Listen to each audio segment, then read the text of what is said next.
कैसे हो मेरे प्यारे बच्चों। तो आज हम लोग एनसीईआरटी क्लास 10th एक्सरसाइज 1.2 का लास्ट क्वेश्चन यानी क्वेश्चन नंबर 3 देखेंगे बेटा। और इसमें है ना, क्वेश्चन नंबर 3 में है कि सिद्ध कीजिए कि निम्नलिखित संख्याओं में से ये जो तीनों दी गई हैं उनमें से ना ये सभी संख्याएं क्या हैं, अपरिमेय हैं। तो देखो, सबसे पहले ना हम बात करते हैं बेटा क्वेश्चन तीसरे के पहले पार्ट की। ध्यान से देखना, तो यहां हम लोग लिख देंगे ना कि सबसे पहले ध्यान देना, क्या लिख देंगे कि माना, क्या लिखेंगे, माना। पहला पार्ट सॉल्व कर रहे हैं। माना 1/√2 एक कैसी संख्या है। माना 1/√2 एक परिमेय संख्या है। एक कैसी संख्या है, माना √1/2 एक कैसी संख्या है, परिमेय संख्या है, समझे। और अगर ये परिमेय संख्या है तो क्या हो सकता है, अगर ये परिमेय संख्या है बेटा तो इसे हम लोग किसके रूप में लिख सकते हैं, तब किसके रूप में लिख सकते हैं, तब इसे लिख सकते हैं 1/√2 बराबर P/Q। कोई दिक्कत, समझ में इतना आया बढ़िया से। और भैया अगर ये ऐसा है तो देखो यहाँ Q0 इजकल टू क्या हो जाएगा, Q0 इजकल टू 0। फिर यहां लिख देना जहां P व Q एक क्या है, एक इंटीजर। इंटीजर माने क्या, एक पूर्णांक है। क्या है बेटा, एक क्या है, पूर्णांक है। जहां P और Q क्या है, एक पूर्णांक है। तब तथा तथा इनके केवल क्या है, केवल एक कौन सी चीजें हैं, उभय उभय निष्ठ क्या होते हैं, गुणन खंड होते हैं। इतना लैंग्वेज लिख देना, इसमें कोई काम चोरी नहीं। बात समझ में आई। क्या करना, इसका इतना गुणन इतना लिख देना लैंग्वेज नहीं, तो इससे तुम सोचो कि हिंदी आना लिखेंगे तो बच जाएंगे, नहीं बेटा इसको लिख देना। और फिर एक उभयनिष्ठ गुणनखंड होते हैं। और फिर ये देखो आगे हम लोग तब चलते हैं, और ये एक माने एक, एक माने एक, और अगर एक हिंदी में लिख दिए चपाट लगाऊंगा तुरंत अभी। ये देखो, और फिर लिख देना एक। अब शुरुआत करते हैं कि 1/√2 बराबर P/Q। एक काम करो बेटा ना कि इसको पलट दो, और जैसे भैया इसको पलटोगे ये क्या हो जाएगा, ये हो जाएगा Q/P, और यह पलट जाएगा तो क्या हो जाएगा, √2/1। इसको यहाँ लिख लें, और यहाँ मेरा क्या हो गया बेटा, √2 बराबर, और यहाँ Q हो गया बटे P। इतना समझ में आया। देखो एक चीज, अगर P और Q एक पूर्णांक है, अगर P और Q एक पूर्णांक है, तो चाहे कोई आदमी Q/P लिखे और चाहे कोई आदमी P/Q लिखे। मैंने एक दिन कहा था चाहे तुम्हारा नाम कोई हिंदी में पूछे और चाहे कोई नाम इंग्लिश में पूछे, बताओगे अपना नाम ही। तुम्हारा नाम राजेश है तो राजेश ही बताओगे, ये नहीं सोचो अब बताएंगे RAJESH, नहीं। तो वैसे चाहे कोई P/Q लिखे और चाहे कोई P/Q या Q/P, दोनों एक ही चीजें हैं, दोनों परिमेय ही होंगी, यानी पूर्णांक है तो परिमेय ही होंगी। और फिर देखो अच्छा एक चीज, यानी क्या है, ये क्या हो गई, ये क्या हो गई, एक परिमेय संख्या, और ये क्या हो गई, एक अपरिमेय संख्या। लिख दो क्या, अर्थात, क्या लिख दो, अर्थात √2 और बराबर क्या है, क्या है, एक। यानी यह देखो, एक मिनट, यहाँ लिख दो कि क्या, कि √PQ/P एक क्या होगा, एक परिमेय, एक परिमेय है, जबकि √2 क्या है, अपरिमेय है। अर्थात मेरी अवधारणा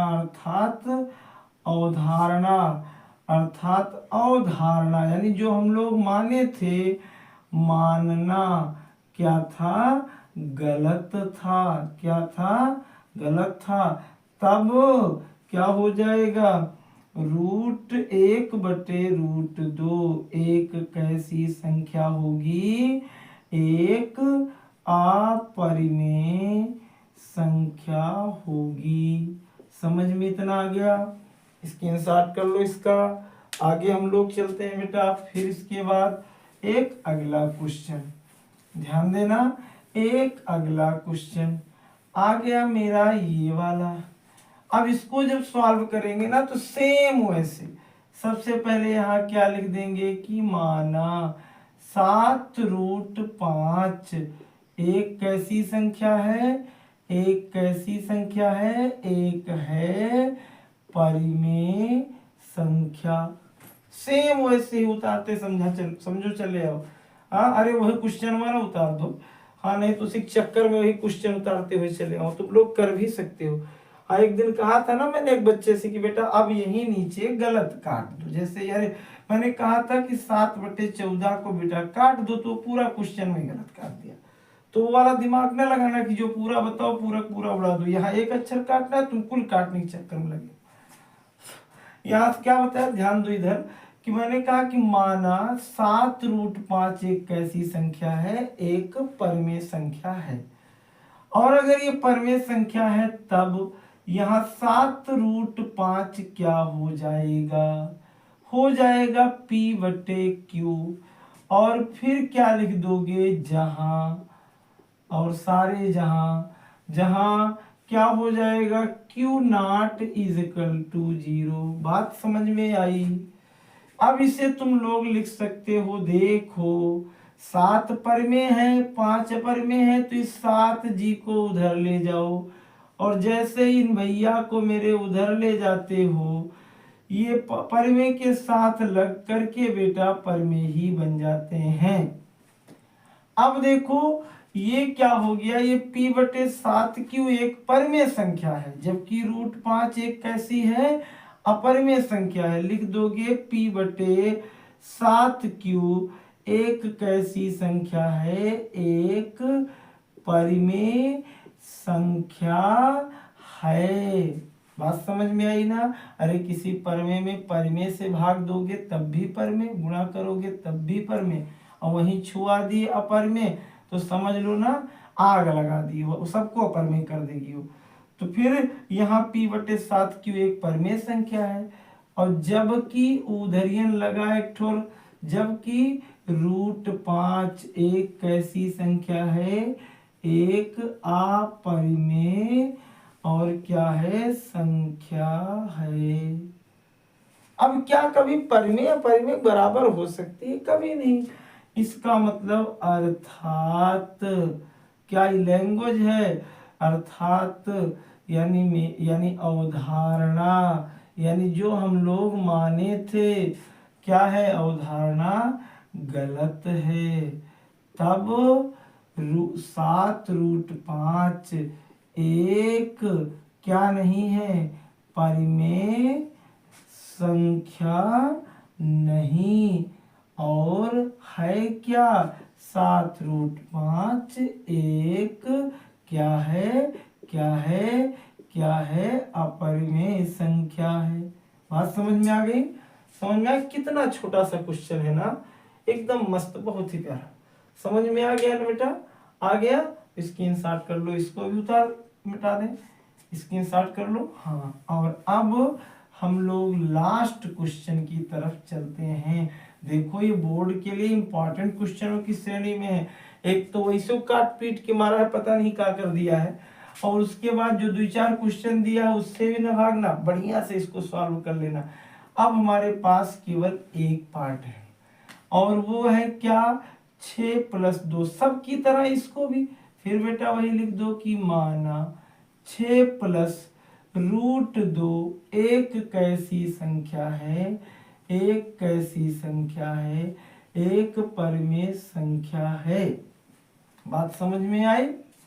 और अगर ये परिमेय संख्या है तब हम लोग लिख सकते हैं 6 प्लस और फिर क्या √2। और ये परिमेय संख्या क्या होती है? वह संख्याएं जो p/q के रूप में हो और q नॉट इक्वल टू 0 हो। तो इसका मतलब अगर p/q के रूप में है तो इन्हें क्या लिख सकते हैं? इन्हें p/q लिख दें। और यहाँ वही सारे जहां से अच्छा वही क्या लिख दें यहाँ, जहां q नॉट इक्वल टू 0। बात समझ में आई? और फिर हम लोग एकदम मन से ध्यान से देखो, यहाँ क्या कर दें, इस 6 को अब इधर ले जाओ। क्यों 6 को ले जा रहे हैं? क्योंकि भैया ये परिमेय है और ये अपरिमेय है, तो एक साथ द्विगो को साथ नहीं रखेंगे, इसको उठा के ले जाएं इधर फेंक दें। और जब उसको उधर ले जाएंगे ना तो ये पहले यहाँ था धन और उधर गया तो किस में बदल गया? ऋण मेरे सब एक के समान थोड़ी होगा, कुछ ना कुछ तो बदलना पड़ेगा।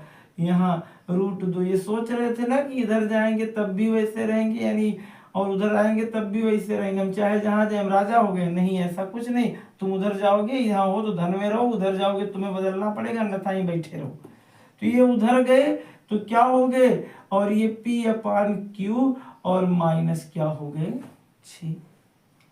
देखो एक चीज जानते हो, किसी परिमेय में से अगर परिमेय घटती है बेटा तो भी क्या आती है? परिमेय संख्या आती है। अगर ये इसमें से घट गया तब भी परिमेय ही आएगी। इसका मतलब आगे क्या लिख दें कि √2 बराबर p, और यहाँ देखो और 6 का q से गुणा कर दें तो क्या हो जाएगा? 6q और बटे क्या हो जाएगा? q।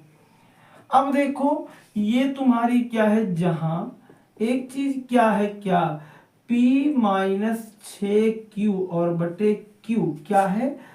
एक कैसी संख्या है? मैंने क्या बताया कि अगर ये दोनों पूर्णांक हैं और 6 परिमेय संख्या अगर सेट करेंगे तो भी आ जाएगा परिमेय। और ये एक परिमेय संख्या है। एक कैसी संख्या है? परिमेय संख्या है। जबकि उसके अगवा जो इधरियन लगा है, ये देखो ये तो बहुत बार आया है, बार आया ना, √2, √5, √3, और इसको तुम कई बार प्रूव किया है कि परिमेय है। जबकि √2 क्या है? एक कैसी संख्या है? एक कैसी संख्या है? एक अपरिमेय है। अच्छा, क्या कभी होता है कि परिमेय बराबर अपरिमेय? कभी नहीं। कभी उल्टा सीधा नहीं हम लोग लिख सकते हैं ना।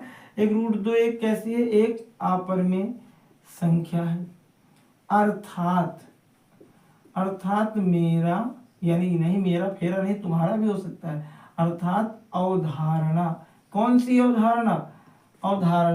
कौन सी अवधारणा? जो तुम माने थे कि यह एक परिमेय है, अर्थात अवधारणा क्या है? गलत है। क्या है? गलत है। नींद लग रही का? अवधारणा गलत है। और तब क्या करेंगे? अवधारणा अगर गलत है तब क्या हो जाएगा? 6 प्लस √2 एक कैसी संख्या है? एक परिमेय क्या है? क्या परिमेय संख्या है? परिमेय नहीं तो क्या है? अपरिमेय संख्या है। चल भैया, तो इस तरीके से बेटा हम लोग 1.2 का भी क्वेश्चन एनसीईआरटी का सॉल्व कर दिए। तो अब एक बार इन सारे को फिर से ना वीडियो से देख करके हर पार्ट को रिवीजन कर लेना। अगले दिन हम लोग बहुत ही इंपॉर्टेंट चैप्टर बहुपद लेकर के आ रहे हैं। एकदम तैयार से रहना, तरोताजा रहना और इसको एक बार रिवीजन कर लेना जी।